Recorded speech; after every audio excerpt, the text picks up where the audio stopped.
మహిళలకు 500కే gas cylinder అందించే కార్యక్రమం ప్రారంభోత్సవానికి ప్రియాంక గాంధీని ఆహ్వానిస్తామన్న సీఎం రేవంత్ రెడ్డి వ్యాఖ్యలపై బీఆర్ఎస్ ఎమ్మెల్సీ కవిత మండిపడ్డారు.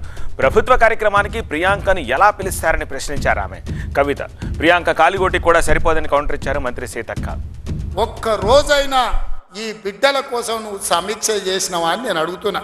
ఎంతసేపు నీ బిడ్డలు, ఎంతసేపు నీ దోపిడి, ఎంతసేపు నీ ఫామ్ హౌసులు కట్టుకోవాలన్న ఆలోచన తప్ప నీ కొడుకుకో బిడ్డకో ఉద్యోగాలు ఇవ్వాలి, పదవులు ఇవ్వాలి, ప్రజలు బండకేసి కొడితే మళ్ళీ శాసన మండలి సభ్యత్వం నీ బిడ్డకు కవితకి ఇచ్చినవు తప్ప తెలంగాణ ఆడబిడ్డలకు చదువుకున్న పిల్లలకు ఉద్యోగాలు ఇచ్చినవా అని నేను అడుగుతున్నా.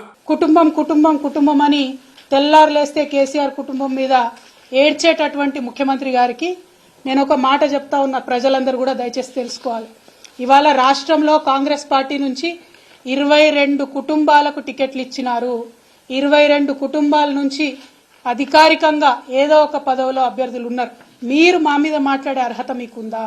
మీరు మమ్మల్ని మాట్లాడితే కేసీఆర్ గారిని ఇంకా కూడా తిట్టడం తప్పితే ఏం పని చేస్తున్నారో ఒకసారి తెలంగాణ ప్రజలకు దయచేసి తెలియజేయాలని నేను కోరుతా ఉన్నాను. బయట ఏ ఆడవాళ్ళు కనపడద్దు, కేసీఆర్ కూతురే కనపడాలి.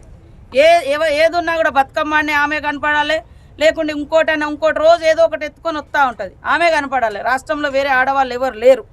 కాబట్టి ఈరోజు ప్రియాంక గాంధీని అడ్డుకుంటుందట. ఆమె కాలి గోటికి కూడా మీరు సరిపోరని అంటున్నారు. కాబట్టి ఇందిరాగాంధీ కుటుంబాన్ని, సోనియమ్మ కుటుంబాన్ని అనే అర్హత మీకు లేదు. అలాంటి మాటలు